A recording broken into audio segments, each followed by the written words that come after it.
ସମ୍ମାନନୀୟ ସଭାପତି ମହୋଦୟ, ପ୍ରିୟ ଗୁରୁଜୀ ଗୁରୁମା ବୃନ୍ଦ, ମଞ୍ଚାସୀନ ଅତିଥି, ଉପସ୍ଥିତ ଭଦ୍ରମଣ୍ଡଳୀ, ମୋର ପ୍ରିୟ ସହପାଠୀ ତଥା ମୋର ସାନ ବଡ଼ ଓ ଭଉଣୀମାନେ, ଆଜିର ଏହି ଗାନ୍ଧୀ ଜୟନ୍ତୀ ଅବସରରେ ମୋତେ କିଛି କହିବାର ସୁଯୋଗ ମିଳିଥିବାରୁ ମୁଁ ନିଜକୁ ଧନ୍ୟ ମନେ କରୁଛି ଏବଂ ମୋର ଶ୍ରେଣୀ ଶିକ୍ଷକ ମୋତେ ଏହି ସୁଯୋଗ ଦେଇଥିବାରୁ ମୁଁ ତାଙ୍କୁ ଧନ୍ୟବାଦ ଜ୍ଞାପନ କରୁଛି।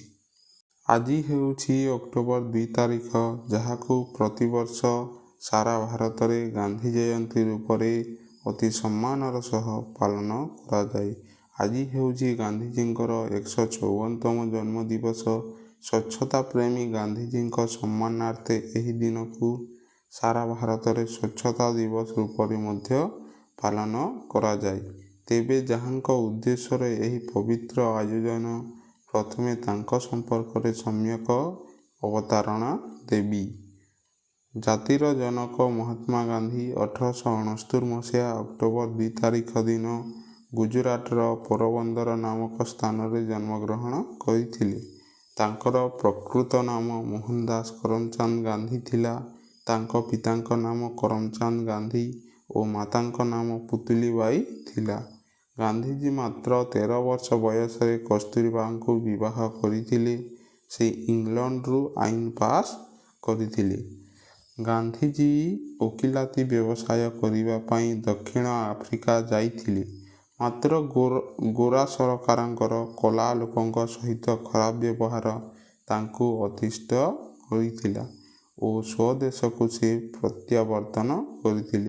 ସେତେବେଳେ ଭାରତ ପରାଧୀନ ଥିଲା।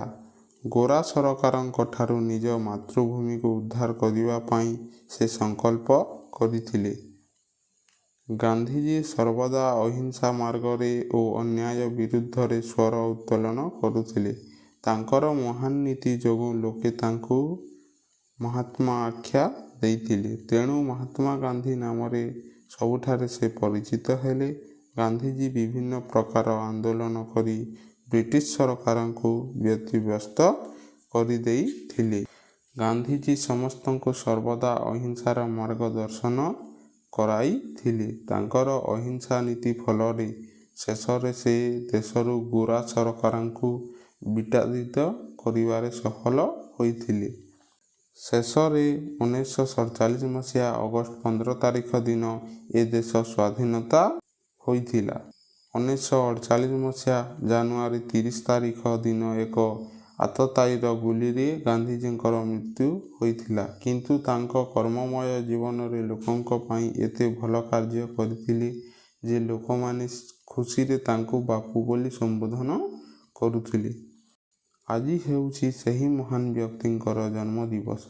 ଆଜିର ଏହି ଦିବସରେ ଆମେ ଶପଥ ନେବା ଯେ ଗାନ୍ଧୀଜୀଙ୍କର ଆଦର୍ଶ, ଚିନ୍ତାଧାରା ଓ ଦେଖିଥିବା ଅଖଣ୍ଡ ଭାରତର ସ୍ୱପ୍ନକୁ ପୂରଣ କରି ଏତିକି କହି ମୁଁ ମୋର ବକ୍ତବ୍ୟ ଶେଷ କରୁଛି ଏବଂ ସାରା ଭାରତକୁ ସ୍ୱଚ୍ଛ ଭାରତରେ ପରିବର୍ତ୍ତନ କରିବା।